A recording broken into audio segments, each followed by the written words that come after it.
I arrived at my father's retirement party expecting recognition after 12 years working at his construction company, managing accounts and securing major contracts. The ballroom buzzed with business partners, family, and employees. My father, James, announced his succession plan publicly, giving everything to my lazy brother, Tyler, who barely shows up to work while declaring I should consider myself lucky to get a job at fast food restaurants. Tyler smirked and added, I would probably mess that up too. The room fell silent when corporate attorney Sarah Martinez cleared her throat and approached the microphone. Standing there in my navy blue dress that I had carefully chosen for what I thought would be my moment of recognition, I felt the blood drain from my face as my father's words echoed through the crystal ballroom of the downtown Marriott. The chandeliers cast an almost mocking sparkle over the assembled crowd of 150 guests, all of whom had just witnessed my public humiliation. For 12 years, I had poured my heart and soul into Bennett Construction. While Tyler stumbled in at 10 in the morning, reeking of alcohol, and left by 3, claiming he had important meetings, I worked 60-hour weeks managing client relationships, overseeing project budgets, and ensuring our construction sites met every safety regulation. Just 6 months ago, I had landed the Morrison Mall renovation contract worth $3.2 million, our biggest project in company history. The irony wasn't lost on me that Tyler's greatest professional achievement was crashing 2 company trucks in a single month and receiving 3 formal complaints for inappropriate behavior toward female subcontractors. Yet here he stood, adjusting his ill-fitting suit jacket with a satisfied grin, knowing he would inherit everything our grandfather Harold had built from nothing in 1972. My Aunt Patricia shifted uncomfortably at table 7, avoiding eye contact, while my cousin Michael stared down at his untouched slice of chocolate cake. The silence in the room felt suffocating, broken only by the distant sound of kitchen staff clearing dishes. I noticed several of our longtime employees, including Marcus Rodriguez, who had worked for us for 8 years, shaking their heads in disbelief. But then I heard something that made my stomach drop even further. From behind the floral centerpiece at the family table, I caught fragments of a whispered conversation between my Uncle Robert and his wife Susan. They planned this whole thing weeks ago, Susan murmured, glancing nervously toward my father. Robert overheard James and Tyler discussing how to handle Emma at the country club last month. The realization hit me like a sledgehammer. This wasn't a spontaneous decision or even poor judgment on my father's part. This public degradation had been orchestrated deliberately. They had invited our entire professional network, our family, and our employees, specifically, to witness my humiliation. They wanted to ensure that everyone knew I would have no place in the future of Bennett Construction. My hands trembled as I reached for my water glass, trying to maintain some semblance of composure while my world crumbled around me. Tyler caught my eye, and his smirk widened, clearly enjoying every moment of my distress.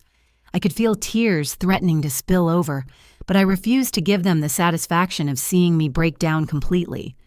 That's when I noticed Marcus Rodriguez standing up from his seat at the employee table. His weathered face showed a mixture of anger and determination as he looked directly at my father. Marcus had been our most trusted foreman, the man who had trained me on construction site safety protocols and taught me how to read architectural blueprints. His loyalty to our family ran deep, but his expression suggested that loyalty had limits. Just as I was contemplating whether I should quietly slip out through the kitchen exit to avoid further embarrassment, I heard the screech of microphone feedback. The sharp sound cut through the uncomfortable murmur of conversation like a knife, and every head in the ballroom turned toward the small stage where my father had delivered his crushing announcement just moments before. Sarah Martinez stood at the microphone with the confidence of someone who had practiced law for over 2 decades. Her silver hair was pulled back in an elegant chignon, and her charcoal gray suit commanded immediate respect. I had seen her at various company functions over the years, but I had always assumed she handled only corporate contracts and business filings. Ladies and gentlemen, Sarah began, her voice carrying clearly through the sound system, I apologize for the interruption, but there are some critical legal matters that must be addressed this evening. She paused, allowing the weight of her words to settle over the increasingly tense crowd. My father's face flushed red as he started to stand from his seat at the head table. Sarah, this isn't the time or place for business discussions. We can handle any paperwork on Monday morning. But Sarah held up her hand, stopping him mid-sentence. Actually, James, this is exactly the right time and place, given the public nature of your succession announcement. She turned to address the full room. My name is Sarah Martinez, and I've served as the Bennett family's estate attorney for the past 15 years, not merely as corporate counsel, as some of you may have assumed. The distinction sent a chill down my spine. Estate attorney meant she handled wills, inheritances, and family financial matters. Why would she be speaking up now unless there was something my father hadn't told us? Before his death 3 years ago, Sarah continued, Harold Bennett, the founder of this company, and James's father established very specific legal instructions regarding the future ownership of Bennett Construction. She reached into her briefcase and withdrew a thick manila folder. These instructions were not suggestions or informal wishes. They constitute a legally binding succession plan that takes precedence over any personal decisions James might make. Tyler's confident smirk began to falter. He shifted in his chair, suddenly looking less like a victorious heir and more like a confused child who had wandered into an adult conversation he couldn't follow. Harold Bennett spent considerable time observing both of his grandchildren as they grew into adulthood. Sarah explained, opening the folder with deliberate care. He watched Emma earn her bachelor's degree in business administration from Arizona State University, complete her certification in project management, and demonstrate consistent excellence in every aspect of construction operations. My heart began to pound as I realized where this was heading. My grandfather had always been quietly supportive of my career ambitions, often asking detailed questions about my projects and offering subtle guidance when I faced challenges. I had assumed his interest was simply familial affection, but perhaps there had been more deliberate evaluation happening than I had realized. Harold also observed Tyler's approach to professional responsibility. Sarah continued, her tone remaining diplomatically neutral despite the obvious implications. Based on his thorough assessment of both grandchildren's character, work ethic, and business acumen, Harold wrote very specific language into his estate planning documents.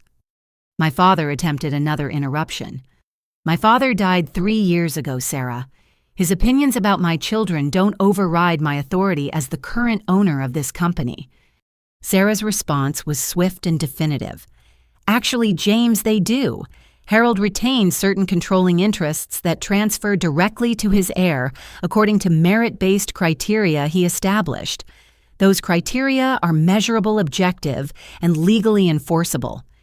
The room had grown so quiet that I could hear the ice settling in water glasses 3 tables away. Business partners who had come expecting a celebration were now witnessing what appeared to be a legal challenge to everything they had just heard. The documentation states clearly that ownership of Bennett Construction should pass to whichever of Harold's grandchildren has demonstrated superior competence, ethical behavior, and dedication to the company's long-term success, Sarah announced, after reviewing 12 years of performance records, financial contributions, and professional conduct evaluations. The determination is unambiguous. She looked directly at me, and for the first time all evening, I felt something other than humiliation. I felt hope. Sarah Martinez opened a second folder, this one noticeably thicker than the first, and spread several documents across the small table beside the microphone. The papers appeared to be financial statements, bank records, and what looked like audit reports. My chest tightened as I recognized my own handwriting on several of the spreadsheets. Emma, Sarah said, addressing me directly, over the past 2 years, your meticulous bookkeeping and financial oversight have uncovered some very troubling discrepancies in the company accounts. She held up one of the documents. Do you remember the quarterly reports you prepared for the Morrison Mall project? I nodded slowly, my mind racing to understand the connection. Those reports had taken me weeks to complete because I had noticed several expense categories that didn't align with actual project costs. I had assumed the discrepancies were simple accounting errors or miscategorized expenses. Your detailed analysis revealed that approximately $2.7 million had been diverted from company operating accounts into unauthorized offshore banking arrangements. Sarah continued. The pattern of these diversions spans 5 years, with the amounts increasing significantly after Harold's death. The words hit the room like a bomb blast. I heard my mother, Linda, gasp audibly from her seat next to my father, and several business partners began whispering urgently among themselves. My father's face had gone from red to ashen white, and Tyler looked like he might be sick. James Bennett has been systematically embezzling from his own company. Sarah announced, her voice cutting through the shocked murmur of conversation. He established shell corporations, created false vendor accounts, and manipulated project budgets to hide the theft. The Morrison Mall contract that Emma secured included mandatory financial auditing requirements that exposed the entire scheme. Marcus Rodriguez stood up again this time, walking closer to the front of the room. His expression was grim but not surprised. I knew something was wrong. He called out, his voice carrying the authority of someone who had managed construction sites for decades. Equipment orders that never arrived, subcontractor payments that got delayed for no reason, safety equipment, budgets that kept getting cut. Emma was the only one asking the right questions. My father finally found his voice, but it came out as a desperate croak. This is ridiculous. Those are legitimate business expenses, investment opportunities that Emma wouldn't understand because she doesn't have the experience to interpret complex financial arrangements. Sarah's response was immediate and devastating. James, we have copies of your personal banking statements showing direct deposits from these so-called investment opportunities. We also have documentation proving you used Tyler as an unwitting accomplice by having him sign authorization forms for transactions he didn't understand. Tyler's face drained of all color as the implications hit him. Dad, you told me those were routine approval forms for equipment purchases and vendor contracts. You said it was part of training me for management responsibilities. The betrayal in Tyler's voice was unmistakable. He had been used by our father just as surely as I had been excluded, manipulated into becoming an accessory to crimes he never intended to commit. For the first time in years, I felt genuine sympathy for my brother. The total amount embezzled exceeds $2.7 million, Sarah continued relentlessly. This includes funds stolen from employee pension contributions, safety equipment budgets, and client advance payments. Emma's honest record-keeping and insistence on financial transparency inadvertently documented every fraudulent transaction. Patricia Chen, one of our major client representatives, stood up from table 12. Her construction management company had worked with us on 6 major projects over the past 4 years. Emma was always the one who caught billing errors before they became problems. She said, her voice filled with newfound understanding. She insisted on detailed documentation for every expense, every change order, every material cost. I thought she was just naturally thorough, but she was actually protecting all of us from this fraud. The pieces were falling into place with horrible clarity. My father's constant criticism of my attention to detail, his attempts to exclude me from financial planning meetings, his insistence that I focus on client relations rather than internal operations. He hadn't been dismissing my contributions because he thought I was incompetent. He'd been trying to keep me away from the evidence of his crimes. Emma, Sarah said, turning back to me with what might have been the first genuine smile I had seen all evening. Your grandfather, Harold, suspected that financial improprieties might occur after his death. That's why he structured his estate planning to ensure that the most ethical and competent family member would ultimately gain control of the company. Your 12 years of honest, dedicated work haven't just secured your inheritance. They've saved Bennett Construction from complete financial collapse. Tyler suddenly pushed back from his chair, the metal legs scraping against the ballroom floor with a harsh screech that made several people wince. His face had transformed from confused shock to something harder, more calculating. The change was so dramatic that I barely recognized my own brother. "Wait just a minute," Tyler said, his voice carrying a new edge of desperation mixed with cunning. "If there's been financial fraud happening at Bennett Construction, then Emma had to be involved. She's been handling the books for years. There's no way all this money could disappear without the person managing the accounts knowing about it." A cold dread settled in my stomach as I realized what he was doing. Tyler was trying to throw me under the bus to save himself and our father. He strode toward the front of the room with newfound confidence, reaching into his jacket pocket to withdraw a folded stack of papers. "I've been suspicious about some of Emma's financial decisions for months," he announced, his voice gaining strength as he warmed to his lie. "These documents show authorization signatures for several questionable transfers, all approved by Emma." My mouth fell open in shock. "Tyler, what are you talking about? I never authorized any unauthorized transfers. Every financial decision I made was documented and approved according to company policy." But Tyler was already spreading his papers across the table next to Sarah's documents. "These transfer authorizations bear Emma's signature," he declared triumphantly. "If Dad was moving money around, Emma had to be his partner in it. She's trying to frame him now that she realizes they're about to get caught." The accusation hit me like a physical blow. For a moment, the ballroom seemed to tilt around me as the implications sank in. Tyler wasn't just trying to deflect blame from our father. He was actively trying to destroy my reputation and possibly send me to prison for crimes I had never committed. Sarah Martinez moved swiftly to examine Tyler's documents, her experienced eyes scanning the papers with professional efficiency. After a moment, she looked up with an expression that was equal parts disgust and amusement.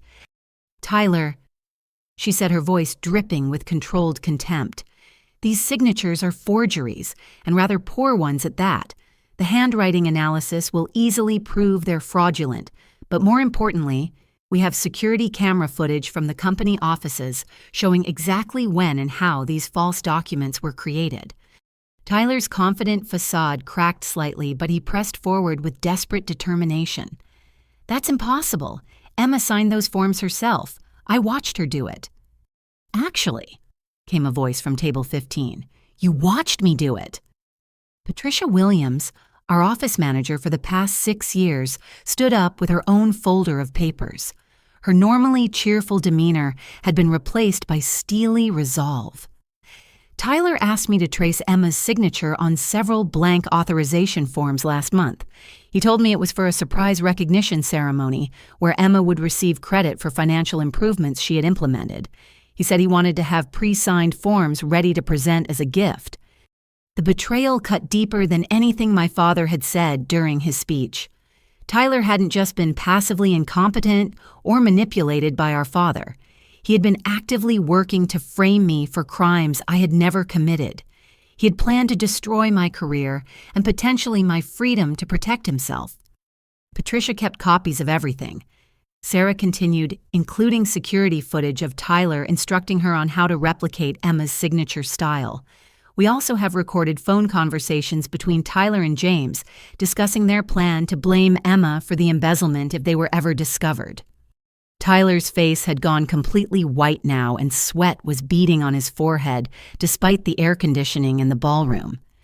"You're lying," he said, but his voice had lost all conviction. "Dad and I never planned anything like that." Marcus Rodriguez stepped forward again, his weathered hands clenched into fists at his sides. "Tyler, I heard you on the phone with your father 2 weeks ago in the construction trailer. You were practicing how to explain why Emma's signatures were on those forms.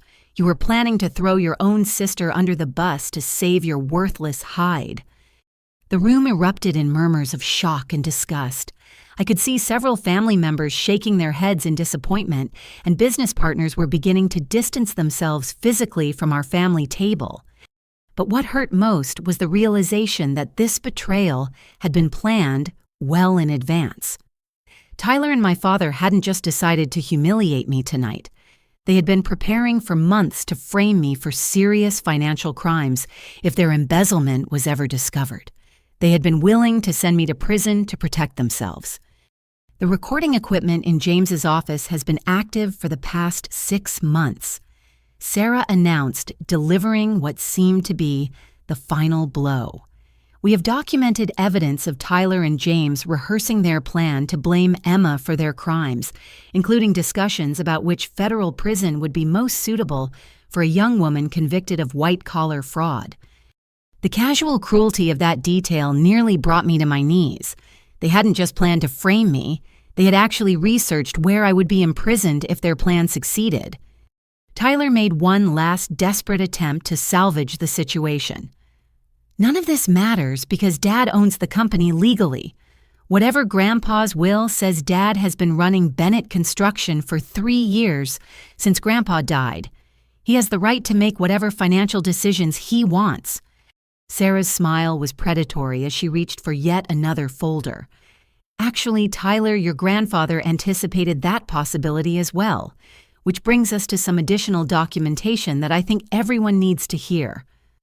The ballroom fell into complete silence as all eyes turned back to Sarah Martinez, but before she could speak, another voice cut through the tension. My mother, Linda, rose slowly from her seat at the head table, her movements deliberate and composed in a way I had never seen before. Sarah. My mother said, her voice steady and clear. I think it's time we shared the rest of the story. I stared at my mother in confusion. Throughout my entire life, Linda Bennett had been the epitome of the supportive wife who deferred to her husband's decisions. She attended his business functions, managed the household, and rarely spoke up during family discussions about the company. Seeing her take control of the situation felt like watching a stranger wear my mother's face. Linda walked to the front of the room with quiet confidence, carrying a leather portfolio I had never seen before. For the past 3 years, she began, ever since my father-in-law Harold died, I've been watching my husband destroy everything Harold built. I've watched him steal from the company, manipulate our children, and betray the trust of every employee and partner who believed in Bennett Construction. My father James looked like he had seen a ghost. Linda, what are you doing? Sit down and let me handle this.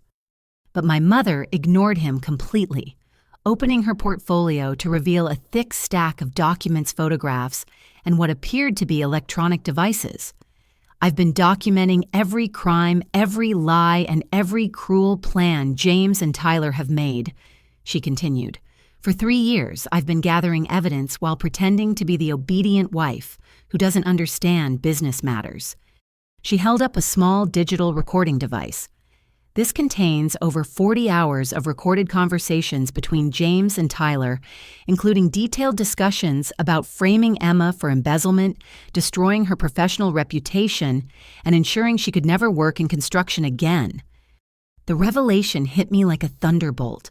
My quiet, seemingly passive mother had been conducting her own investigation for 3 years, while I had been working myself to exhaustion trying to prove my worth to a father who was planning to betray me.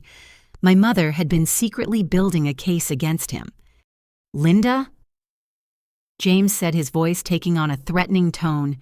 You have no idea what you're getting yourself into. If you think you can turn against your own family? My family? Linda's voice rose for the first time, carrying a fury I had never heard before. James, you threatened to divorce me and leave me with nothing if I didn't stay silent about your crimes. You told me that if I ever spoke up, you would ensure I was financially ruined and cut off from my children permanently. She turned to address the room, her composure returning as she laid out the evidence with methodical precision. James opened offshore bank accounts using forged documents that included my signature. He created a fake paper trail suggesting I was a willing participant in the embezzlement scheme. If the authorities had discovered his crimes, I would have been charged as a co-conspirator. The cruelty of my father's planning was becoming clear. He hadn't just stolen money from the company. He had systematically positioned every member of his family to take the blame if he was caught.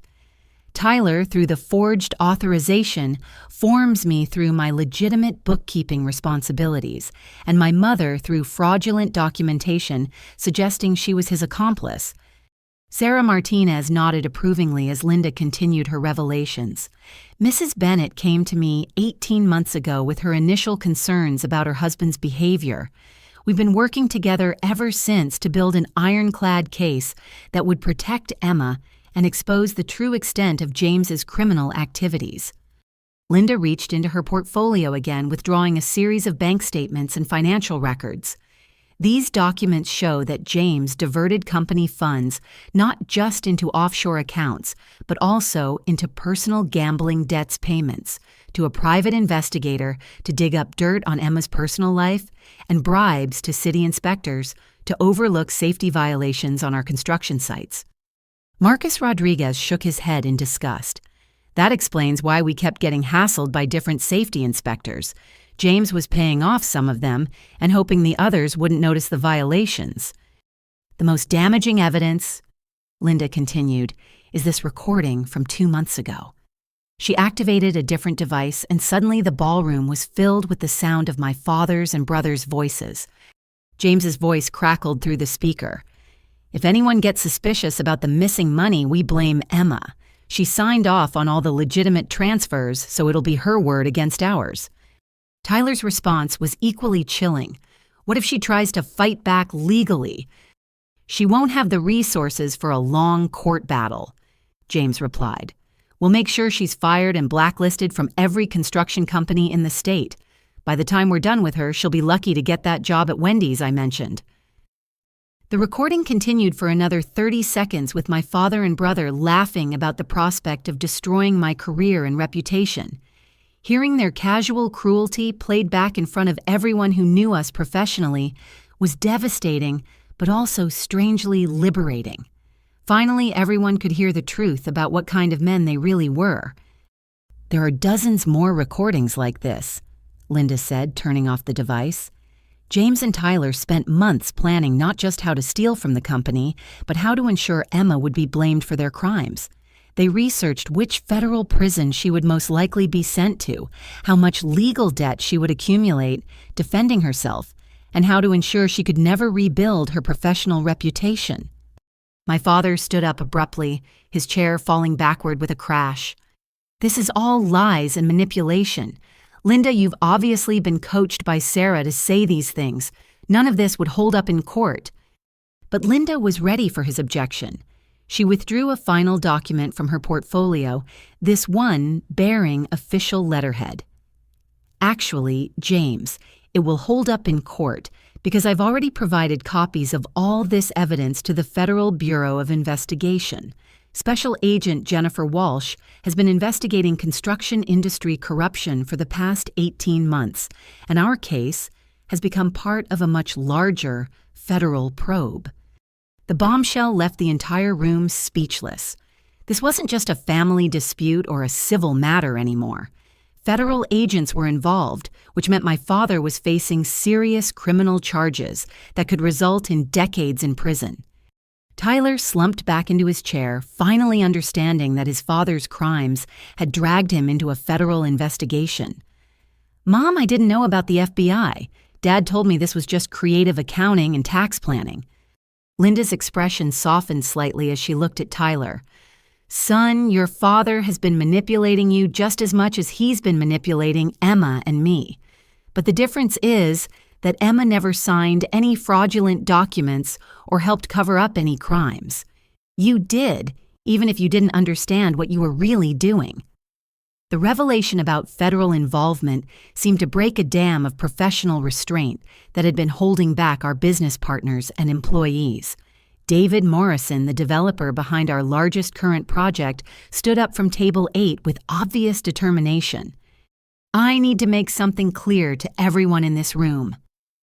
Morrison announced, his voice carrying the authority of someone who had built a commercial real estate empire worth over $50 million. The Morrison Mall renovation contract was specifically structured around Emma Bennett's involvement as project coordinator. My company insisted on that arrangement because Emma was the only person at Bennett Construction who consistently delivered quality work on time and within budget. He walked toward the front of the room, joining what was becoming an impromptu tribunal against my father and brother. James, your company was not our first choice for this project. We considered 4 other construction firms before selecting Bennett Construction, and Emma's track record was the deciding factor. Without her leadership, we would have hired someone else. Morrison turned to address the broader audience. Over the past 18 months, Emma has saved our project over $200,000 through her careful cost management and proactive problem solving. She caught design errors that would have required expensive corrections, negotiated better rates with subcontractors, and maintained safety standards that kept us ahead of schedule. Patricia Chen nodded from her seat and added her own testimony. Our architectural firm has worked with dozens of construction companies over the past decade.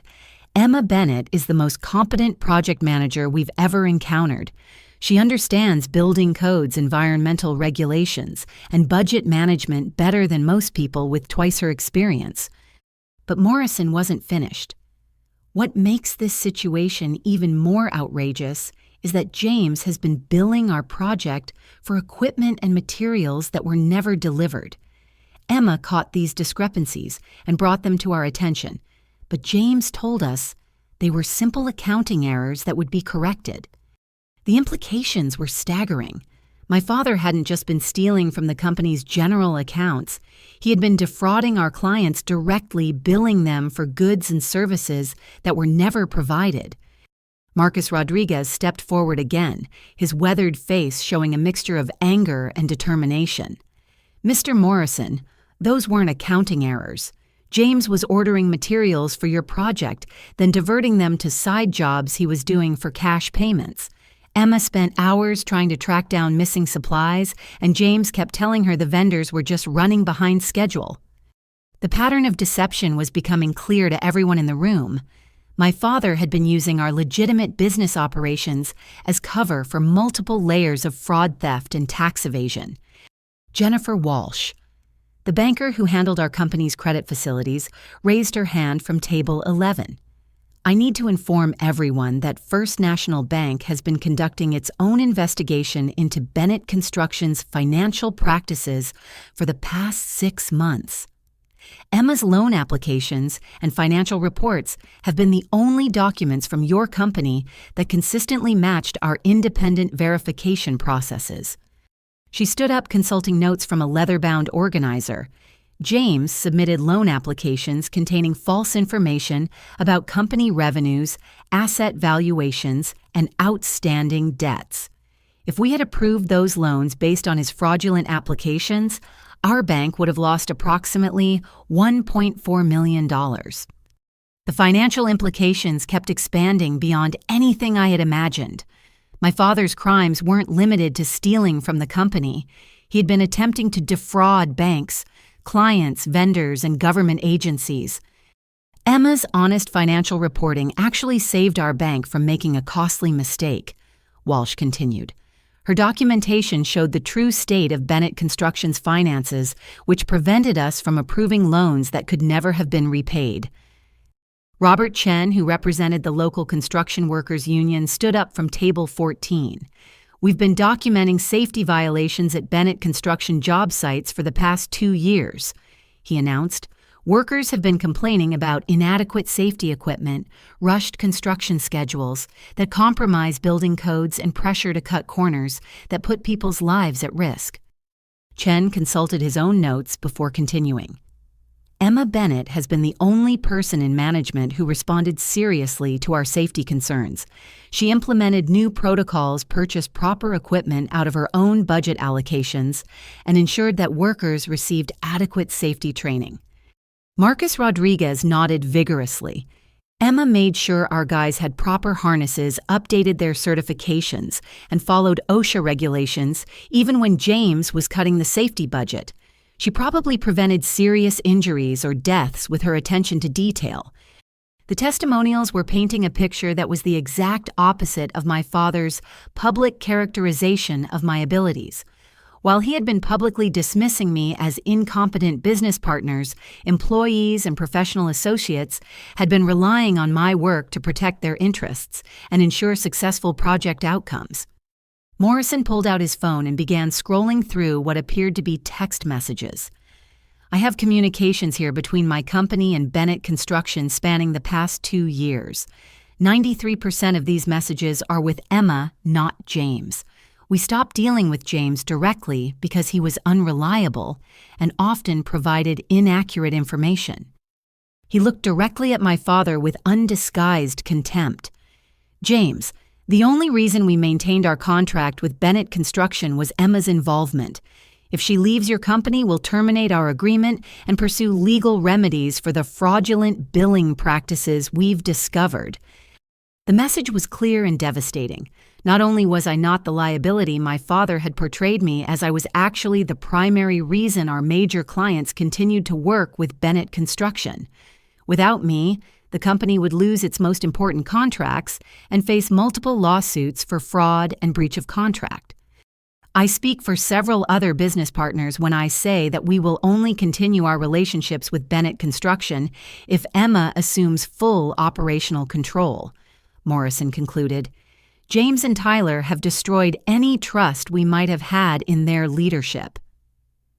Sarah Martinez had been listening to the testimonials with professional satisfaction, but now she returned to center stage with what appeared to be the most significant revelations yet. She opened a different folder, this one bound with a red ribbon and bearing an official legal seal. Harold Bennett was not just a successful businessman. Sarah began, her voice taking on a tone of deep respect. He was also a remarkably perceptive judge of character who understood that his son James had serious ethical deficiencies. She carefully untied the ribbon and spread out several documents that appeared significantly older than the materials she had presented earlier. 6 months before his death, Harold updated his will and estate planning documents. This final version supersedes all previous versions and contains very specific provisions that directly address tonight's situation. My father attempted to interrupt, but Sarah's raised hand silenced him before he could speak. James Harold knew about your gambling debts, your questionable business practices, and your attempts to manipulate company finances for personal gain. He also knew that you would likely escalate these behaviors after his death. She held up the first document. This is Harold's final will, properly witnessed and notarized. It specifically disinherits James Bennett from all ownership stakes in Bennett Construction and related businesses due to what Harold termed demonstrated unfitness for fiduciary responsibility. The words hit the room like a physical blow. My grandfather had not just preferred me as his successor. He had actively removed my father from inheritance consideration because he knew my father was a criminal. The will transfers 100% ownership of Bennett Construction to Emma Bennett, effective immediately upon Harold's death 3 years ago. Sarah continued. James has been operating the company illegally for the past 3 years, essentially as an employee manager rather than as the owner he claimed to be. I felt the room spinning around me as the implications sank in. I hadn't just inherited partial ownership or been named as my father's successor. According to my grandfather's will, I had owned Bennett Construction completely for the past 3 years without knowing it. Harold also established a restitution fund specifically to address financial crimes he anticipated James might commit. Sarah explained, opening another document. This fund contains $4.2 million in liquid assets, more than enough to repay the money James embezzled and compensate clients for any fraudulent billing. Tyler's voice came out as a strangled whisper. What about me? Grandpa always said the business would stay in the family. Sarah's expression softened slightly as she addressed my brother. Tyler, Harold's will gives you a choice. You can accept a position as a supervised employee of Bennett Construction, complete an accredited business management program, and demonstrate 2 years of ethical behavior. If you meet these conditions, you'll receive a 25% ownership stake and profit-sharing arrangement. The offer was more generous than Tyler deserved, but it reflected my grandfather's hope that his grandson might still develop into a responsible adult with proper guidance and consequences. However, Sarah continued, her tone becoming stern, if Tyler chooses to contest the will or continues to participate in fraudulent activities, he will be permanently barred from any involvement with Bennett Construction and will receive no inheritance whatsoever. She opened yet another folder, this one containing what appeared to be a handwritten letter. Harold also left personal messages for each of his family members. Emma, your grandfather, wanted you to read this. With trembling hands, I accepted the letter bearing my name in my grandfather's familiar handwriting. The paper felt fragile, but the words were written in his strong, confident script. My dearest Emma. I read aloud, my voice shaking with emotion. If you are reading this letter, it means that my suspicions about your father's character were correct, and you have discovered the truth about his crimes against our family and our business. I paused to wipe away tears before continuing. You have spent your entire career demonstrating the integrity, competence, and dedication that built Bennett Construction from nothing. While your father has been focused on taking what he never earned, you have been focused on giving value to everyone who trusts our family name. The personal validation from my grandfather was overwhelming. He had been watching my career development, recognizing my contributions, and planning to ensure I would inherit the company regardless of my father's attempts to exclude me. I am proud of the woman you have become. I continued reading, and I trust you to rebuild Bennett Construction according to the values that made our family name respected in this community. Your integrity is your greatest inheritance, and it will serve you better than any amount of money. The letter concluded with specific instructions about business partnerships, employee relationships, and expansion opportunities that my grandfather had been planning. He had not just left me the company. He had left me a detailed roadmap for transforming Bennett Construction into something even more successful than it had been under his leadership. Sarah retrieved another document from her materials. Harold also established ownership stakes for Emma in 2 other family businesses, Bennett Property Management and Southwest Equipment Rental. Combined, these holdings represent assets worth approximately $12 million. The scope of my inheritance was staggering. My grandfather hadn't just protected me from my father's crimes.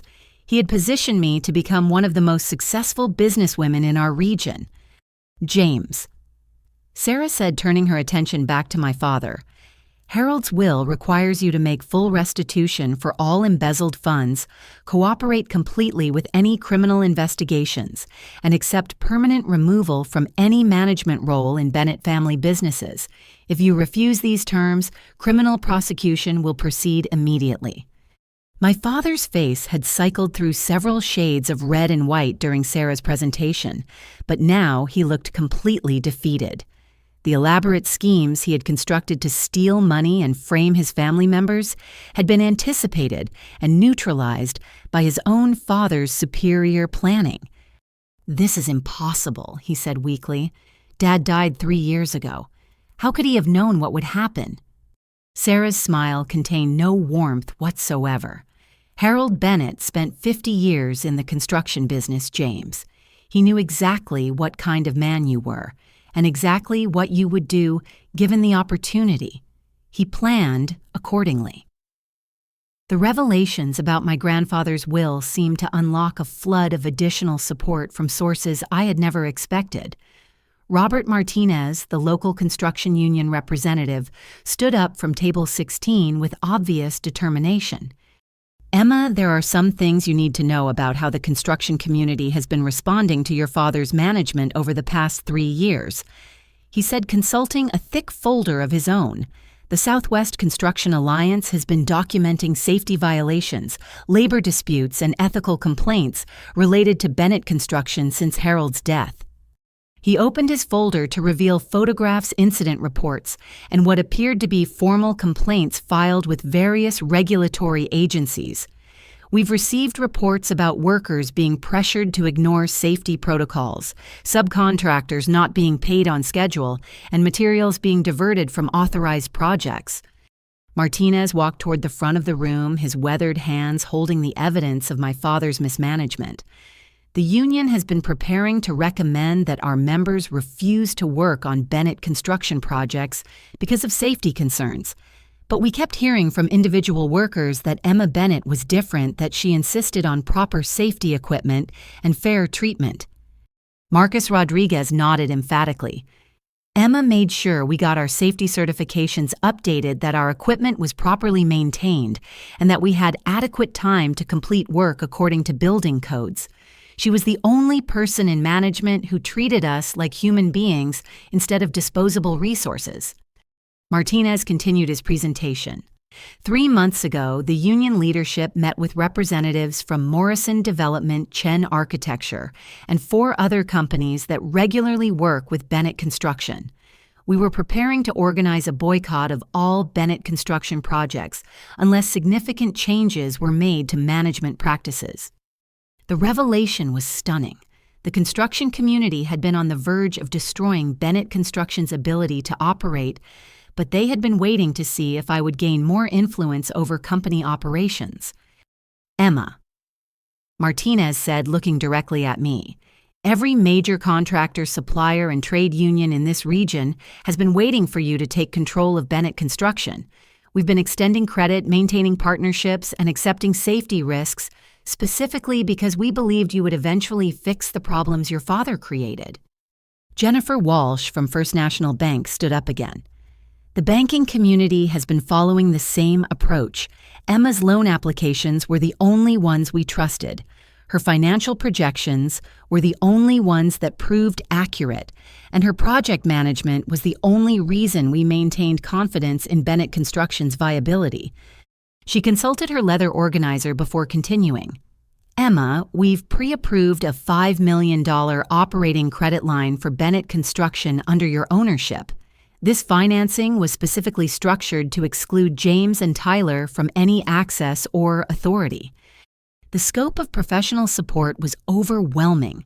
While I had been struggling to prove myself worthy of recognition within my own family, the entire business community had been waiting for me to gain the authority to fix the problems they knew existed. David Morrison stepped forward again. Emma Morrison Development has been planning a partnership expansion that would involve Bennett Construction in approximately $15 million worth of projects over the next 2 years. These plans were contingent on your leadership, not James's. He reached into his jacket and withdrew a bound proposal document. We've designed these projects specifically around your project management style and attention to detail. Several other development companies have been waiting to see whether you would gain control of Bennett Construction before committing to similar partnerships. Patricia Chen added her own contribution to the growing pile of evidence. The architectural community has been designing projects with Emma's capabilities in mind. We know she understands complex building codes, environmental regulations, and budget constraints better than most construction managers with decades more experience. Chen opened her own portfolio of materials. Emma, we have preliminary designs for 12 major projects that we've been holding back until Bennett Construction was under ethical leadership. These projects represent approximately $25 million in potential contracts. The economic implications were staggering. While my father had been stealing relatively small amounts from existing projects, his crimes had been preventing Bennett Construction from accessing tens of millions of dollars in legitimate business opportunities. Marcus Rodriguez stepped forward with his own revelation. Emma, the construction workers have been talking about this situation for months. We've been documenting every time James cut safety corners, every time Tyler showed up drunk or failed to complete assigned tasks, and every time you had to fix problems they created. He reached into his back pocket and withdrew a worn notebook. We kept records because we knew eventually someone would need proof of what was really happening. James has been taking credit for Emma's work while blaming her for his own failures. Rodriguez opened his notebook to reveal pages of handwritten observations, dates, and incident descriptions. Emma worked weekends to fix Tyler's mistakes, stayed late to complete safety inspections that James skipped, and used her own money to buy equipment when James cut the safety budget. The testimonials were creating a picture of dedication and competence that contradicted every criticism my father had ever made about my abilities. While he had been publicly questioning my qualifications, the people who worked with me daily had been documenting my superior performance. Emma Martinez said, returning to his main point, "The construction community has been waiting 3 years for this moment. We're prepared to offer Bennett Construction priority status for union labor preferred rates from suppliers and expedited permitting assistance from the city planning office." He smiled for the first time since standing up. "We've been planning to celebrate the day you took control of the company. Tonight's events have been anticipated and welcomed by everyone who works in construction in this region." The support was overwhelming, but it also highlighted how much damage my father's leadership had done to our family's reputation. Bennett Construction had been surviving on my individual contributions, while the broader business community waited for the opportunity to work with ethical leadership. Tyler had been sitting in stunned silence as the testimonials and evidence mounted against our father. But as the scope of my support became clear, he suddenly stood up with what appeared to be desperate determination. "Emma, I need to tell you something," he said, his voice shaking with emotion I had never heard from him before. "Dad threatened my family. He said if I didn't go along with his plans, he would make sure Jennifer and the kids were left with nothing." Tyler's wife, Jennifer, who had been sitting quietly at the family table throughout the entire evening, nodded slowly and stood up beside her husband. Her face was pale, but her expression showed the relief of someone finally able to speak the truth. James told Tyler that if he didn't cooperate with the business plans, he would manipulate the company's legal structure to ensure Tyler couldn't provide for his children. Jennifer said, her voice gaining strength as she continued. He said he would destroy Tyler's credit, prevent him from getting employment anywhere else, and even suggested he might have to fabricate criminal charges to keep Tyler under control. The revelation added another layer of manipulation to my father's character. He hadn't just been stealing money and framing family members for his crimes. He had been using threats against grandchildren to coerce cooperation from his own son. Tyler reached into his jacket pocket and withdrew a smartphone, his hands trembling as he activated the recording function. "I've been recording conversations with Dad for the past 2 months because Jennifer convinced me I needed proof of what he was really doing to our family." He scrolled through what appeared to be dozens of audio files. "I have recordings of Dad threatening to hurt my kids, financially planning to frame Emma for crimes she didn't commit, and explaining how he would destroy anyone who opposed him." Tyler selected one of the recordings and played it for the room. James's voice crackled through the phone's speaker with chilling clarity. "Tyler, if you think you can turn against me, remember that I control every aspect of your financial future. I can make sure your children never get college educations, never get good jobs, and never escape the consequences of crossing me." The casual cruelty in my father's voice was shocking, but Tyler's response on the recording was even more revealing. "Dad, I'm scared of what you're doing to Emma. She doesn't deserve to be blamed for your mistakes." James's reply was immediate and threatening. "Emma is expendable. Your children aren't. Make the right choice, son." Tyler stopped the recording and looked directly at me with tears in his eyes. "Emma, I knew what Dad was doing to you was wrong, but I was terrified that if I stood up for you, he would take his anger out on my family. I've been a coward, and I've let you suffer, because I was too weak to protect you." The admission was more honesty than I had heard from Tyler in our entire adult lives. For the first time, I understood that his cruelty toward me hadn't necessarily reflected his true feelings, but rather his desperation to protect his own family from our father's threats. Jennifer stepped forward with her own evidence. "I started documenting James's threats 3 months ago, when Tyler came home from a meeting looking terrified," she said, opening a notebook similar to the one Marcus Rodriguez had shown earlier. James told Tyler that if he didn't sign the authorization forms and support the plan to blame Emma, he would ensure that our mortgage was called, in Tyler's credit was destroyed and that our children would be removed from their private school. She showed pages of handwritten notes, photographs of text messages, and printed emails that documented the systematic threats my father had made against Tyler's family. James also said he would tell the authorities that Tyler was the mastermind behind the embezzlement and that Tyler had manipulated Emma into helping him steal money. The threats were incredibly sophisticated and cruel. My father hadn't just been stealing money. He had been constructing an elaborate web of coercion and blackmail to ensure that everyone in the family was too terrified to oppose him. Tyler activated another recording, this one more recent. This is from last week when Dad was giving me final instructions for tonight's announcement. James's voice came through the speaker again. Tyler, after I announce the succession plan tonight, Emma will probably try to cause trouble. When she does, you'll present those authorization forms and explain that she's been embezzling money. The FBI investigation that's coming will focus on her instead of us. Tyler's voice on the recording responded, Dad, what if Emma can prove she didn't sign those forms? She can't prove anything if she's in federal prison, James replied with chilling casualness.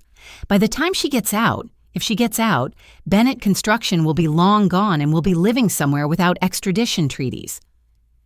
The recording revealed that my father had been planning not just to frame me for his crimes, but to flee the country with stolen money, while I served prison time for embezzlement I had never committed. Emma. Tyler said, turning off the recording and facing me directly. I have 43 hours of recordings like this. Dad has been planning to destroy you for months, and he threatened to destroy my family if I didn't help him. I know that doesn't excuse what I've done, but I need you to understand that I never wanted to hurt you. He reached into his other pocket and withdrew a thick manila envelope.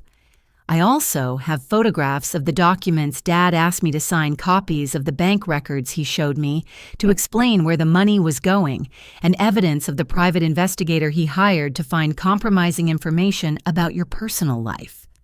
The envelope contained dozens of documents that appeared to chronicle my father's criminal activities in detail. Tyler had been gathering evidence even while participating in the crimes, apparently preparing for the possibility that he might need to prove his own victimization. Tyler Sarah Martinez said examining some of the documents he had provided, this evidence could be crucial in ensuring that you're treated as a victim of coercion rather than as a willing participant in the embezzlement scheme. She looked at both Tyler and Jennifer with professional assessment. The federal investigation will need to determine whether Tyler's participation was voluntary or the result of threats and manipulation. This documentation suggests that James used coercion tactics that qualify as criminal intimidation. Tyler turned back to me with desperate sincerity. Emma, I know I don't deserve your forgiveness, and I know I can't undo the damage I've done to your reputation and your feelings. But I want you to know that I've never believed the things Dad said about you. I've always known you were the competent one, the honest one, the one who deserved to inherit Grandpa's business. The admission was overwhelming. For years, I had believed that my brother's contempt for my abilities was genuine. Learning that his cruelty had been largely performance, motivated by fear for his family's safety, changed my understanding of our relationship completely. If you'll give me a chance, Tyler continued, I want to make this right. I want to testify against Dad, cooperate with the federal investigation, and prove that I can be the brother you deserved all along. My father, James, had been growing increasingly agitated as the evidence mounted against him, but Tyler's betrayal seemed to push him over the edge into desperate fury. He suddenly lunged toward the table where Sarah Martinez had spread out the legal documents, his face twisted with rage. This is all lies and manipulation, he shouted, sweeping his arm across the table and scattering papers across the ballroom floor. I built this company from nothing after my father died, and I'm not going to let some conspiracy between my ungrateful wife and daughter destroy everything I've worked for. Several guests gasped and pushed back from their tables as James's composure completely disintegrated.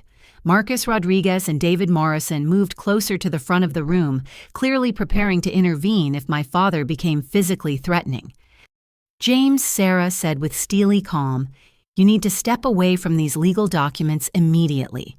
Your behavior right now is being witnessed by over 100 people, and anything you do will be documented for the federal investigation." But my father ignored her warning, pulling out his cell phone with shaking hands. "I'm calling our lawyers right now," he declared. "I'm going to shut down every project, fire every employee, and liquidate every asset before I let Emma steal my company." He began frantically dialing numbers while shouting instructions into the phone. "Cancel the Morrison contract immediately.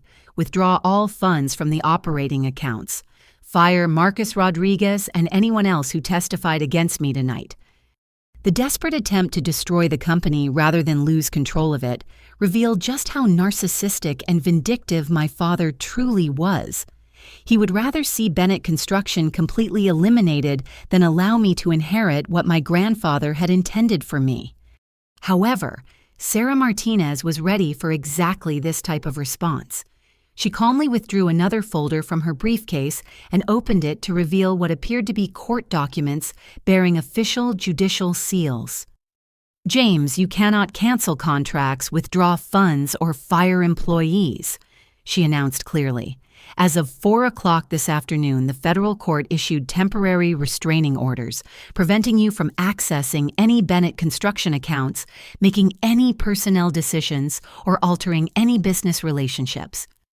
My father's phone calls were getting increasingly frantic as the people he was trying to reach apparently weren't responding as he expected. "What do you mean the accounts are frozen?" he shouted into the phone. "I'm the owner of this company and I demand access to my own money." Sarah continued her explanation while my father raged into his phone. "Emma, your mother and I petitioned the court this morning for emergency protective orders. The judge reviewed the evidence of embezzlement and granted injunctions preventing James from taking any actions that could damage the company or harm potential criminal prosecution." She held up the official documents. "These restraining orders also protect company employees from retaliation, prevent the destruction of financial records, and ensure that all business operations continue under your authority rather than James's." My father ended his phone call and whirled around to face Sarah with wild eyes. "You can't do this to me. I'll sell the company equipment, I'll contact our competitors and give them our client lists. I'll make sure Bennett Construction never operates again." "Actually," Sarah replied with what might have been satisfaction, "you'll find that all company assets have been transferred into a protective trust administered by the federal court. You have no authority to sell equipment, no access to client information, and no ability to make any business decisions whatsoever." The thoroughness of the legal preparation was impressive. While my father had been planning to frame me for his crimes, my mother and Sarah had been working with federal authorities to ensure that he couldn't destroy the company out of spite when his schemes were exposed. Marcus Rodriguez stepped forward with his own revelation. "Mr. James, the employees already know what's happening. We've been in contact with Emma for the past 2 weeks, and we've all agreed to ignore any instructions that come from you or Schlers." He pulled out his own cell phone and showed my father a group text message thread. "Every foreman, every site supervisor, and every office worker has been told to take direction only from Emma starting today. Your attempt to fire us won't work because we've already transferred our loyalty to the person who actually deserves it." My father's desperation reached new heights as he realized that every aspect of his counterattack had been anticipated and neutralized. "Fine," he snarled. "If I can't control Bennett Construction, I'll make sure Emma can't either. I'll contact every competitor in the region and tell them exactly what kind of person she really is." But David Morrison was ready for this threat as well. "James, the business community has been waiting for this moment for 3 years. If you try to spread lies about Emma's character or competence, you'll find that your reputation is so damaged that nobody will believe anything you say." Morrison consulted his phone, scrolling through what appeared to be text messages. I've been in contact with 12 other major developers and contractors during this evening's revelations. Everyone is prepared to issue public statements supporting Emma's integrity and denouncing your criminal behavior. Patricia Chen added her own support. The architectural community has already drafted a letter of recommendation for Emma that will be published in the regional construction industry newsletter. Your attempts to damage her reputation will backfire because everyone who has worked with both of you knows who the competent professional really is. My father's final desperate gambit was to threaten the family relationships themselves.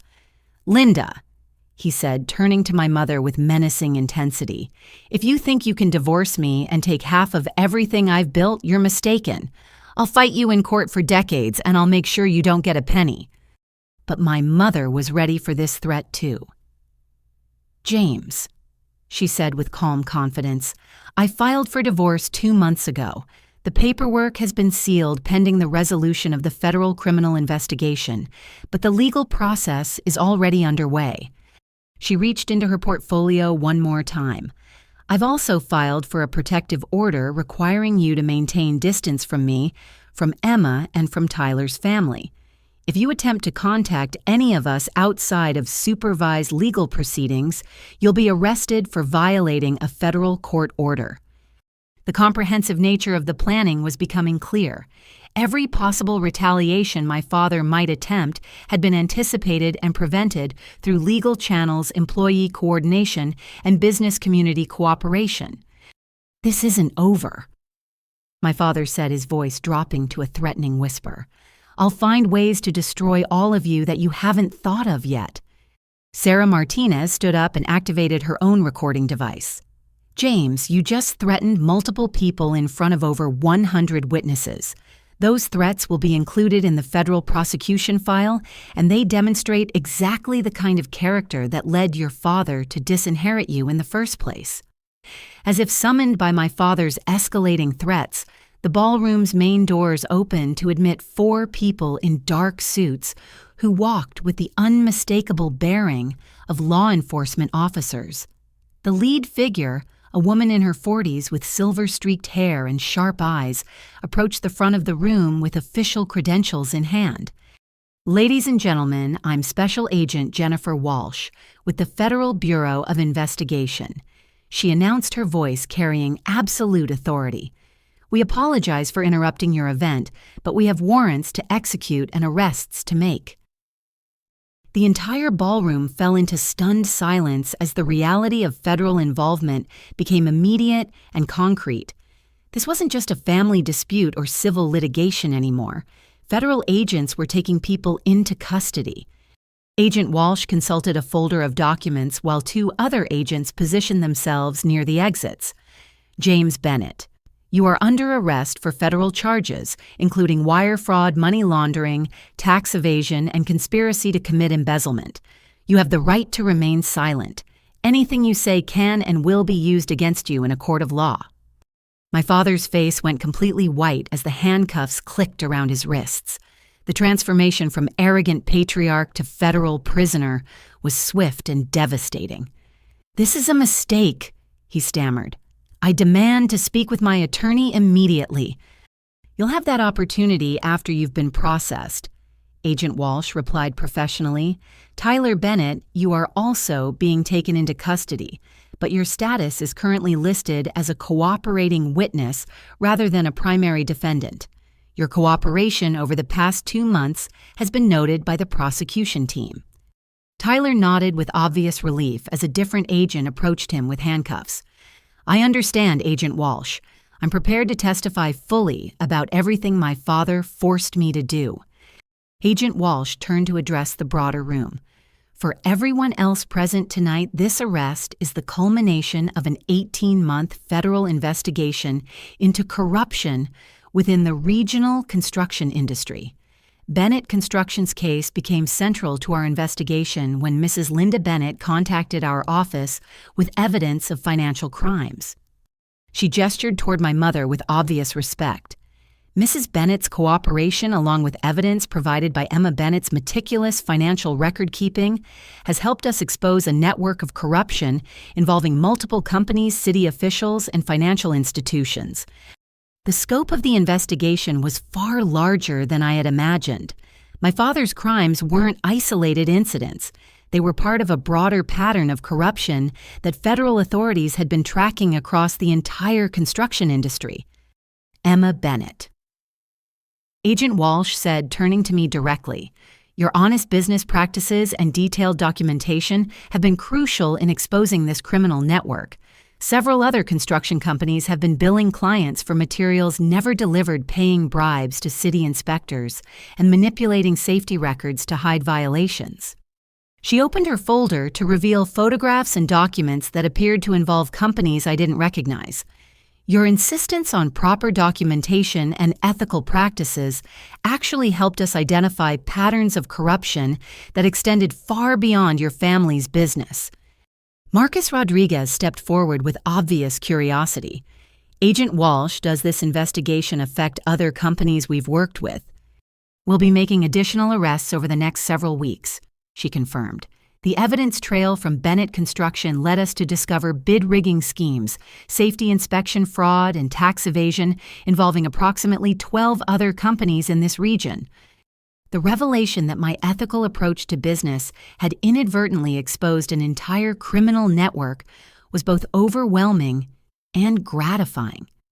While I had been struggling to prove myself worthy of respect within my own family, I had been contributing to law enforcement efforts to clean up corruption throughout the industry." Agent Walsh consulted her notes before continuing. "James Bennett's embezzlement was actually relatively small compared to some of the other schemes we've uncovered. However, his attempts to frame family members for his crimes, combined with his threats against witnesses, have resulted in additional federal charges that carry significant prison sentences." She looked directly at my father, who was still handcuffed and flanked by federal agents. "Mr. Bennett, your recorded threats against your wife, daughter, and son constitute witness intimidation under federal law.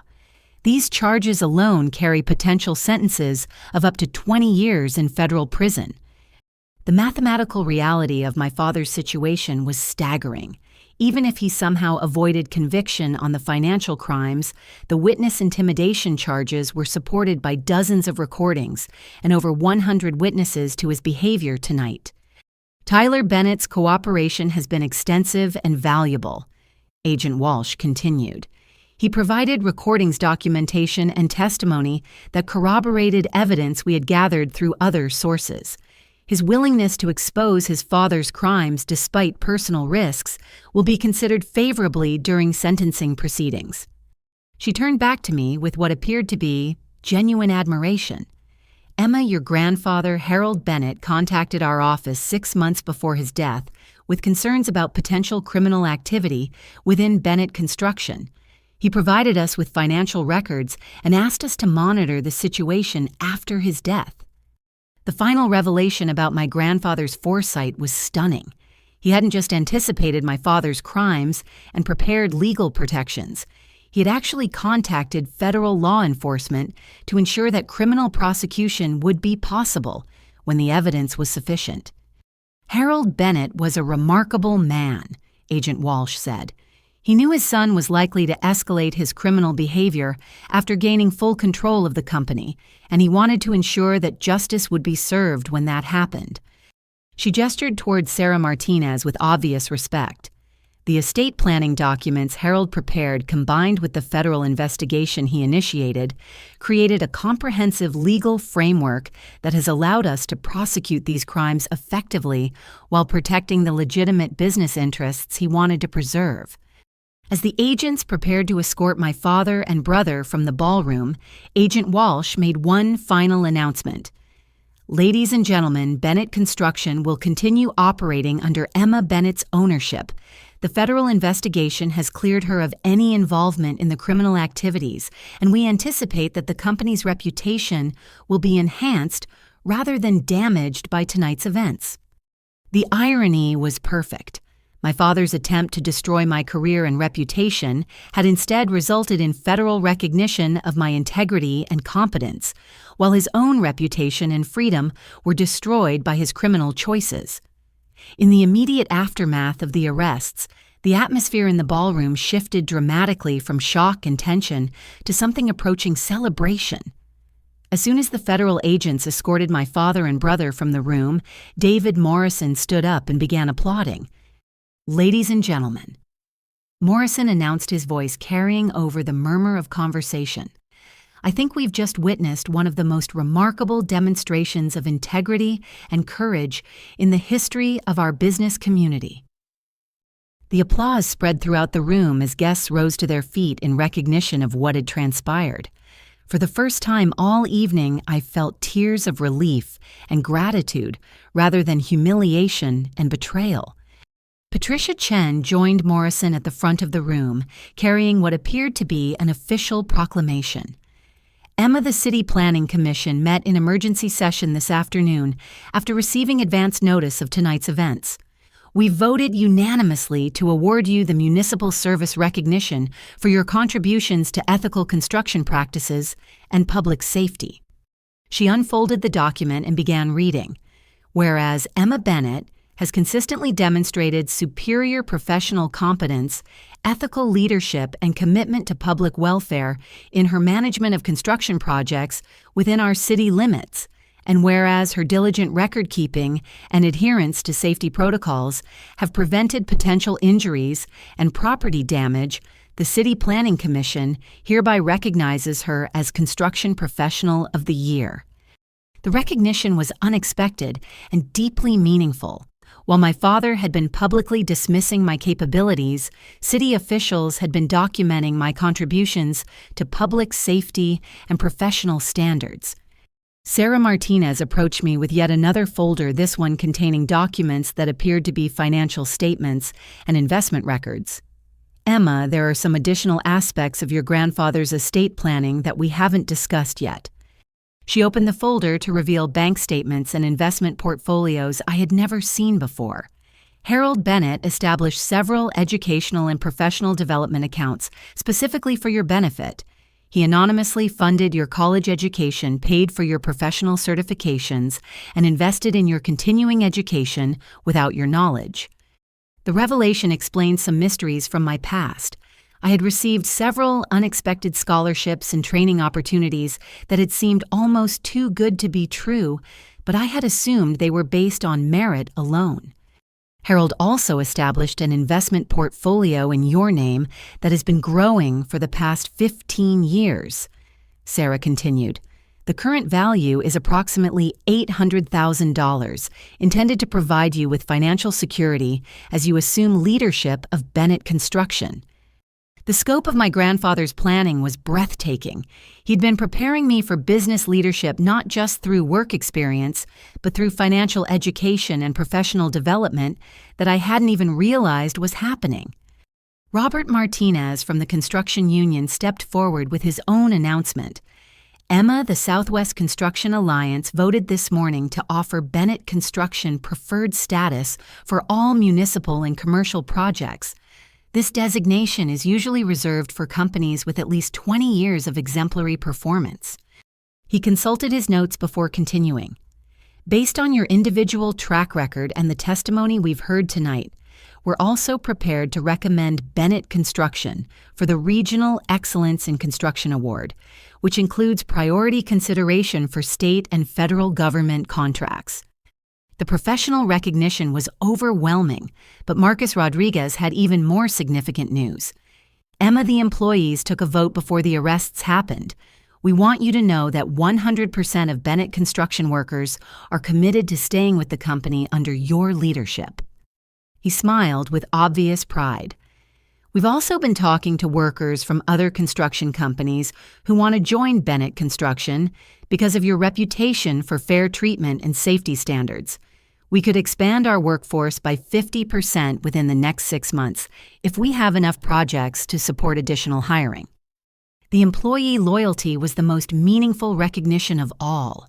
The people who worked most closely with me had complete confidence in my leadership abilities, even though my own father had publicly questioned my competence. Jennifer Walsh from First National Bank rejoined the conversation with her own professional developments. Emma, based on tonight's events and the federal investigation results, our bank is prepared to offer Bennett Construction a $10 million credit facility for expansion and equipment purchases. She consulted her leather organizer. We're also prepared to finance the acquisition of competing companies that may become available as a result of the ongoing federal investigation. Several construction firms involved in the corruption network may be forced to sell their assets to pay legal costs and restitution requirements. The business opportunities were expanding beyond anything I had ever imagined. My father's crimes had apparently created market opportunities for ethical companies to acquire additional resources and expand their operations. Emma Sarah Martinez said, returning to her legal materials, "There's one more aspect of your grandfather's planning that I think will interest you. He established a foundation in your name that's been operating for the past 3 years."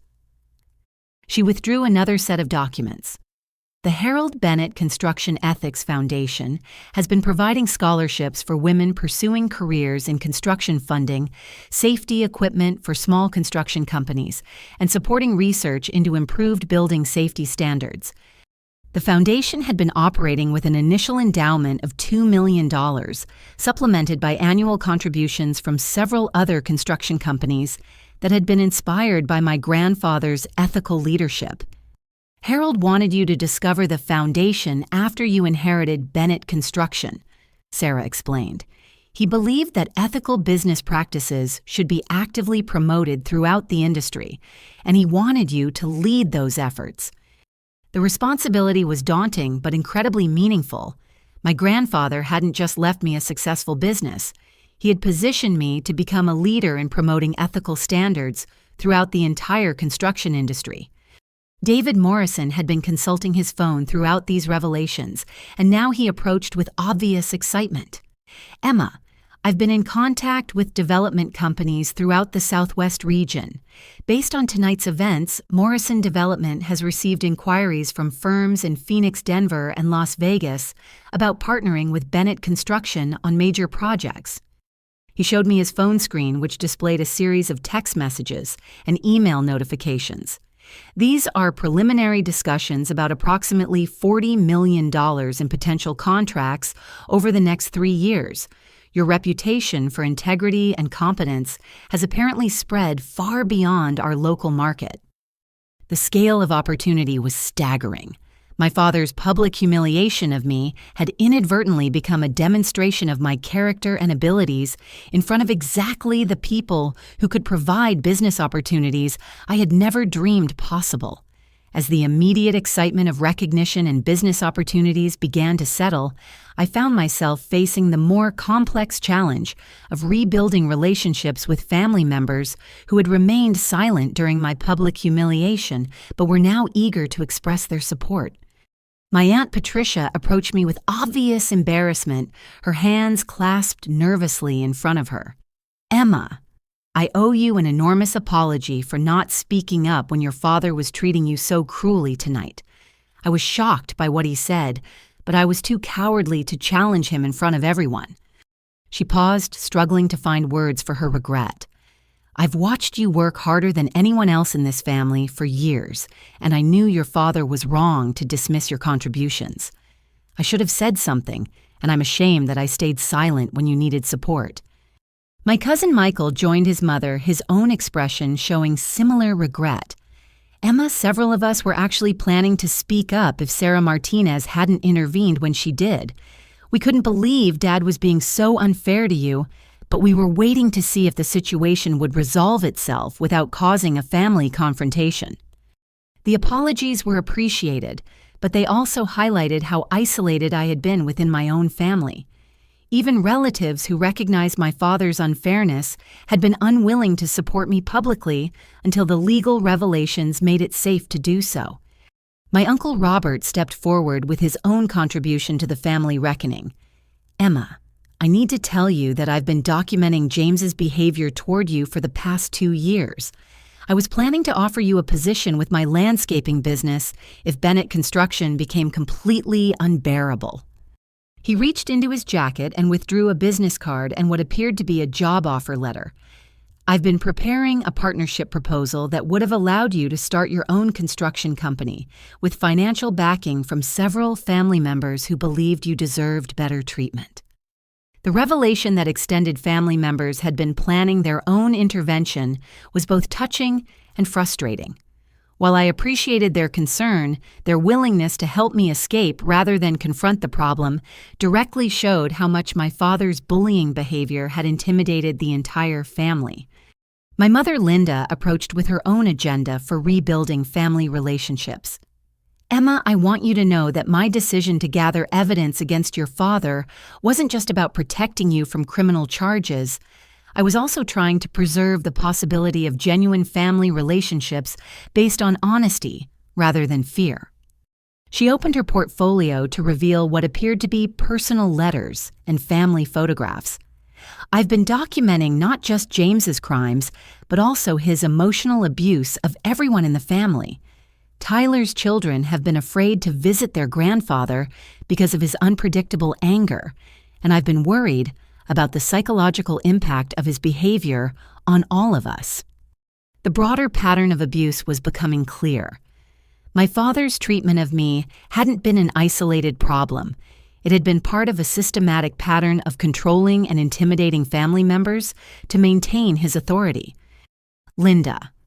Sarah Martinez said, consulting her legal materials, "The family therapy and counseling services we discussed will be available as part of the estate planning implementation. Harold anticipated that recovering from James's abuse would require professional support for everyone involved."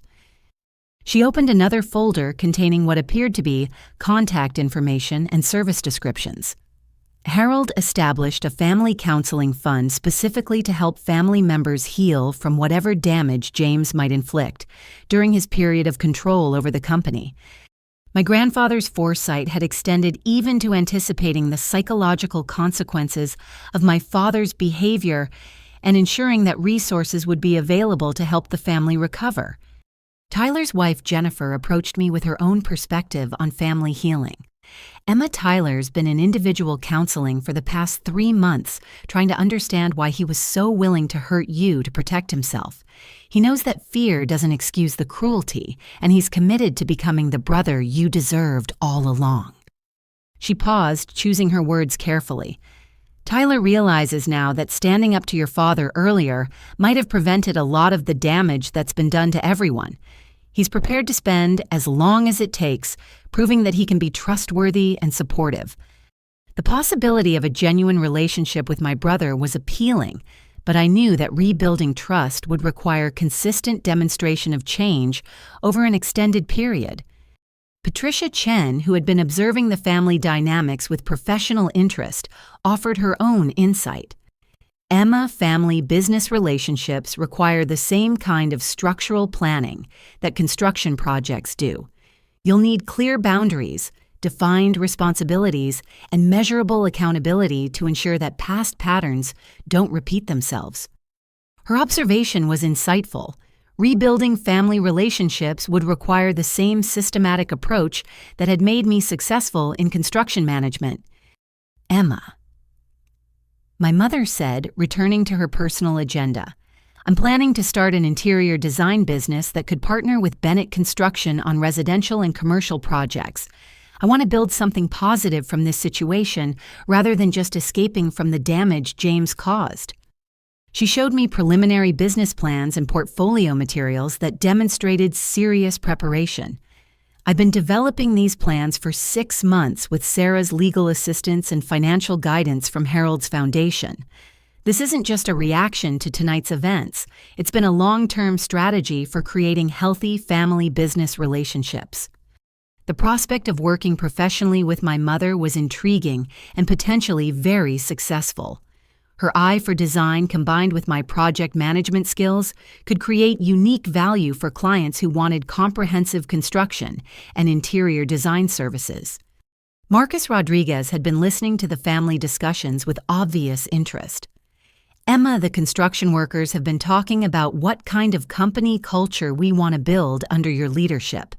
We'd like to suggest some employee family support programs that might help everyone heal from the toxic environment James created. His suggestion pointed toward a broader opportunity to transform Bennett Construction's culture in ways that would benefit not just my family, but all of the employees who had suffered under my father's abusive management style. 6 months after that transformative evening, I stood in the newly renovated offices of Bennett Construction, looking out at a bustling construction yard that had been completely transformed under ethical leadership. The changes had exceeded everyone's expectations, including my own. The first major transformation had been implementing the comprehensive business plan my grandfather had hidden in his estate documents. Harold's vision for expanding Bennett Construction into commercial development and environmentally sustainable building practices had proven remarkably prescient. Emma, Marcus Rodriguez said, entering my office with a satisfied grin, the employee profit-sharing program just distributed its first quarterly payments.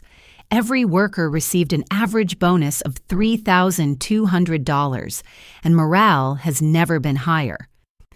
The profit-sharing program had been one of my first initiatives, designed to ensure that the people who created Bennett Construction's success shared directly in the financial benefits. The results had been dramatic improvements in productivity, quality, and job satisfaction. The safety program results are even more impressive. Marcus continued consulting his tablet computer. We've had 0 workplace injuries for 5 consecutive months, compared to an average of 12 injuries per month under your father's management.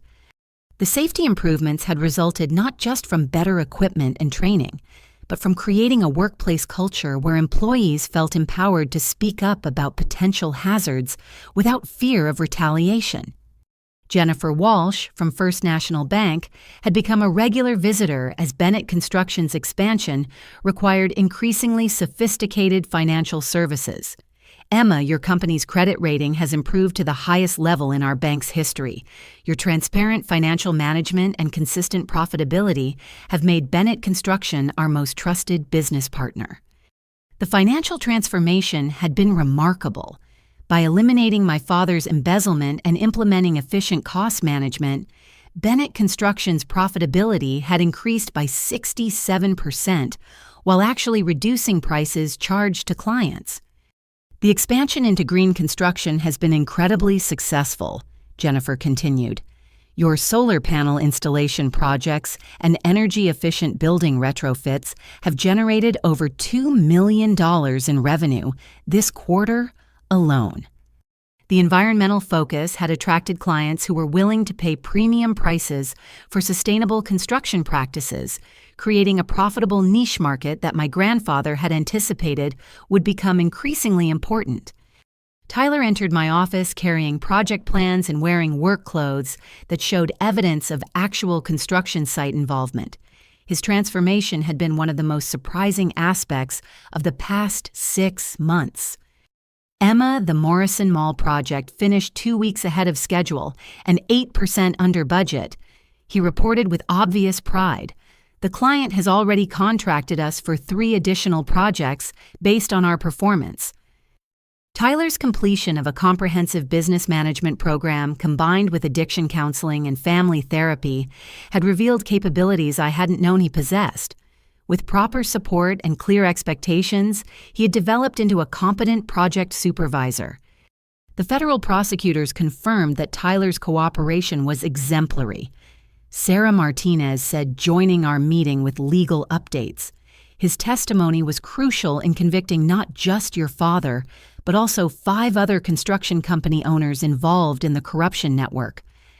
Tyler's willingness to testify against criminal associates had required considerable courage, but it had also demonstrated his commitment to ethical business practices going forward.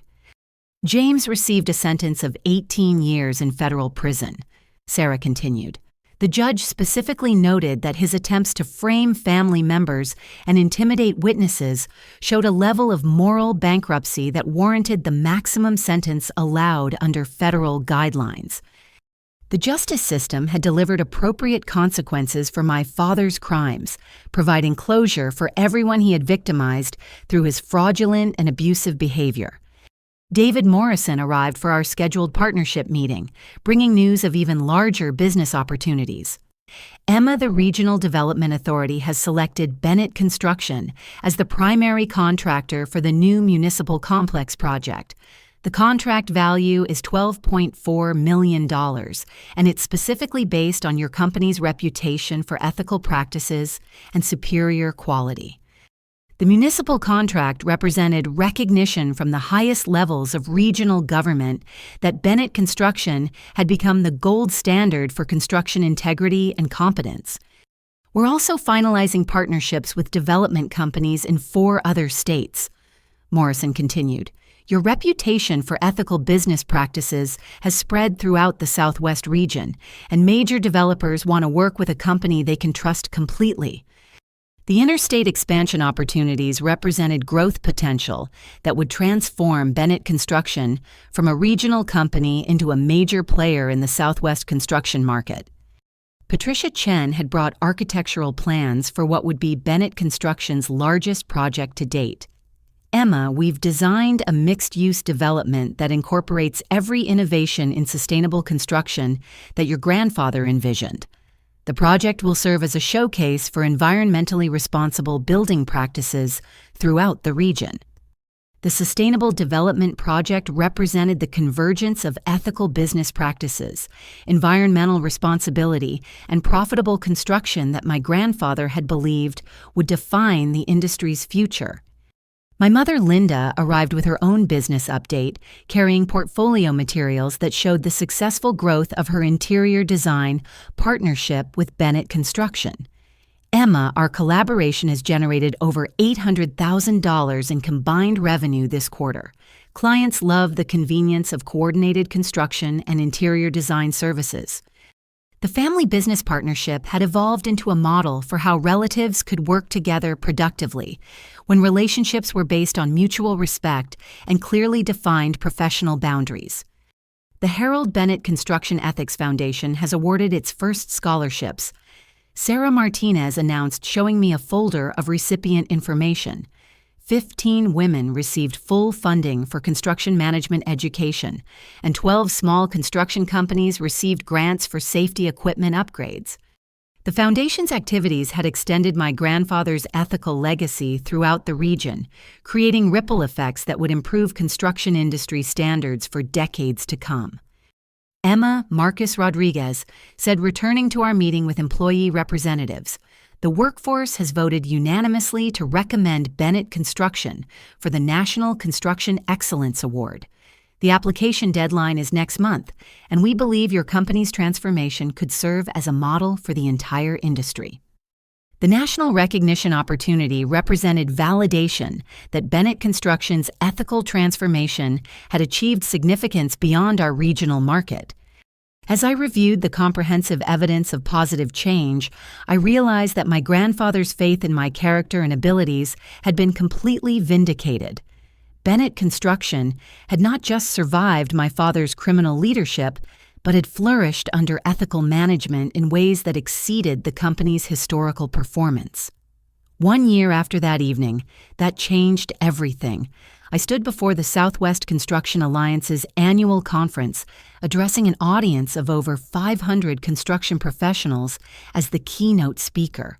The woman who had been publicly humiliated at what she thought would be a retirement party had become a recognized leader in industry ethics and innovation. Ladies and gentlemen, I began looking out at faces that represented every aspect of the construction industry. I want to tell you about the most important lesson I've learned in business integrity isn't just the right thing to do, it's also the most profitable approach to long-term success. The past year had provided abundant evidence for that principle. Bennett Construction's revenue had increased by 130%, employee retention had reached 99%, and client satisfaction scores consistently rated our company as the regional leader in quality and reliability. When my father announced his succession plans at his retirement party, he said I would be lucky to get a job in fast food. I continued earning knowing chuckles from audience members who had followed our story. What he didn't understand was that by attempting to humiliate me publicly, he was actually demonstrating the character differences that would determine our respective fates. James Bennett had been transferred to a federal penitentiary in Texas, where he was serving his 18-year sentence for financial crimes and witness intimidation. Prison reports indicated that he continued to blame everyone except himself for his circumstances, showing no sign of the character growth that might have led to reduced sentences or early release consideration. Tyler Bennett, my brother, chose a different path. I continued gesturing toward the front row where Tyler sat with Jennifer and their children. When faced with the consequences of his poor choices, Tyler accepted responsibility, cooperated with federal investigators, and committed himself to becoming the person our grandfather had hoped he could be. Tyler had completed his probationary period as a supervised employee and had recently been promoted to project manager based on his demonstrated competence and ethical behavior. His transformation had been genuine and sustained, earning the respect of employees who had initially been skeptical about giving him a second chance.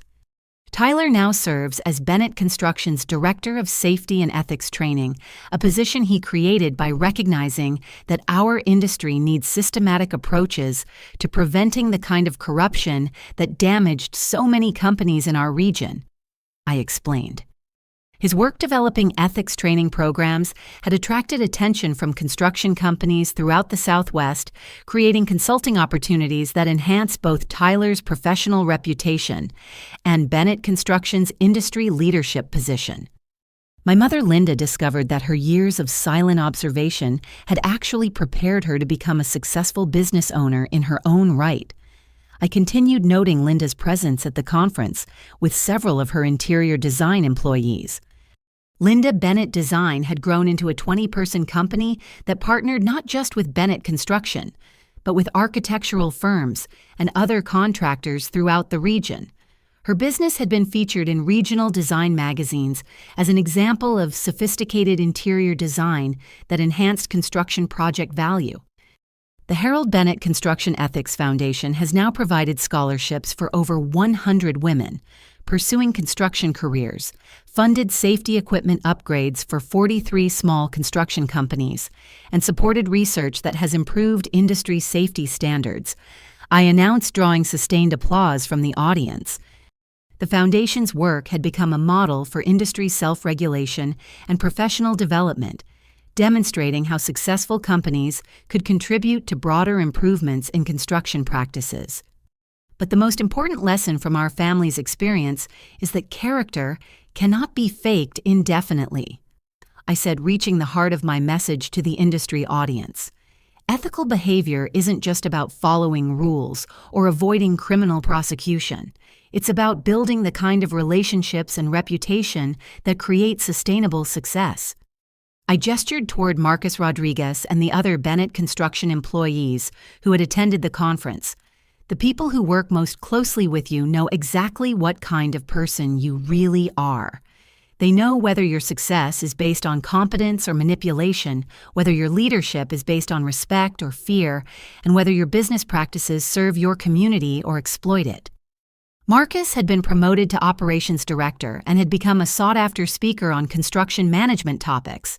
His transition from foreman to executive demonstrated how ethical leadership could identify and develop talent that might be overlooked in less supportive environments. The construction industry has a choice to make.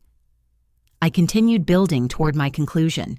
We can continue to tolerate the corruption, corner-cutting, and worker exploitation that gave our profession a reputation for dishonesty, or we can demonstrate that construction can be a model for ethical business practices that serve our communities honorably. The audience response was enthusiastic, reflecting a growing industry consensus that ethical construction practices were not just morally superior, but also more profitable and sustainable than traditional approaches. Bennett Construction's transformation over the past year has shown that ethical leadership produces superior financial results, higher employee satisfaction, better client relationships, and stronger community reputation. I concluded, integrity isn't a burden that successful businesses must carry. It's the foundation that makes genuine success possible. As I left the podium to sustained applause, I reflected on how completely my understanding of success had been transformed. The career recognition I had desperately sought from my father had been replaced by something far more valuable, the knowledge that I had built something meaningful that served purposes beyond my own advancement. Sarah Martinez approached me after my speech with a final folder of legal documents. "Emma, there's one more surprise from your grandfather's estate planning that I've been saving for the first anniversary of your inheritance." She opened the folder to reveal a handwritten letter bearing my grandfather's familiar script, along with keys and property deeds I didn't recognize. Harold purchased a building in downtown Phoenix specifically for Bennett Construction's future expansion, Sarah explained. He believed that ethical construction companies would eventually dominate the market, and he wanted to ensure you would have the resources to grow as large as your integrity would allow. The building was a 40,000 square foot facility that would provide space for Bennett Construction to double its current workforce, while also housing the Ethics Foundation and Linda's interior design business under one roof. As I held the keys to a future my grandfather had envisioned, but never lived to see, I understood the final lesson from our family's crisis. Harold Bennett had known that true leadership isn't about controlling others or accumulating personal wealth. It's about creating value that extends beyond yourself and building institutions that serve purposes larger than individual success. Tyler approached with his own reflection on our journey. "Emma, I know I can never fully make up for the pain I caused you during the worst period of our family's history, but I want you to know that watching you transform Bennett Construction has taught me what leadership really looks like." He paused, choosing his words carefully. "You could have excluded me completely after everything that happened, but you gave me the chance to prove I could change. That generosity has made me a better father, a better husband, and a better person." The relationship Tyler and I had built over the past year was stronger than anything we had experienced growing up. It was based on mutual respect, clear expectations, and shared commitment to values rather than the fear and manipulation that had characterized our father's approach to family relationships. "Emma," my mother said, joining our family conversation, "I want you to know how proud your grandfather would be of the woman you've become and the company you've built. Harold always believed that Bennett Construction could become a model for ethical business practices, and you've exceeded even his ambitious vision." Linda's own transformation had been remarkable. The quiet, seemingly passive wife who had endured years of emotional abuse had revealed herself to be a strategic thinker and successful entrepreneur who had been gathering strength and planning her independence long before the crisis that freed her. As we prepared to leave the conference, Marcus Rodriguez made one final observation. "Emma, the construction workers talk about you differently than they talk about any other business owner we've known. They say you've shown them that construction can be a profession to be proud of rather than just a job to survive." The respect from people who performed the actual work of construction was more meaningful to me than any industry award or business recognition. Building a company culture where everyone felt valued and respected had created the foundation for every other success Bennett Construction had achieved. Before I ask my question, I want to thank each and every one of you for taking this journey with me. Your support, comments, and engagement mean everything to creators like me who pour our hearts into these stories. If this story resonated with you, I'd love to hear about a time when you had to choose between staying silent or standing up for what's right, even when it felt scary or difficult. Have you ever discovered that someone you trusted was trying to undermine you? How did you handle it? Share your experiences in the comments below. And if you enjoyed this story of justice, redemption, and the power of integrity, please hit that like button to help others discover it. Subscribe for more stories that celebrate the triumph of good over evil, and share this with someone who might need to hear that their honesty and hard work will eventually be recognized and rewarded. Thank you for being part of this community where we believe that integrity isn't just the right choice, it's the winning choice. Until next time, remember that your character is your greatest asset, and no one can take that away from you.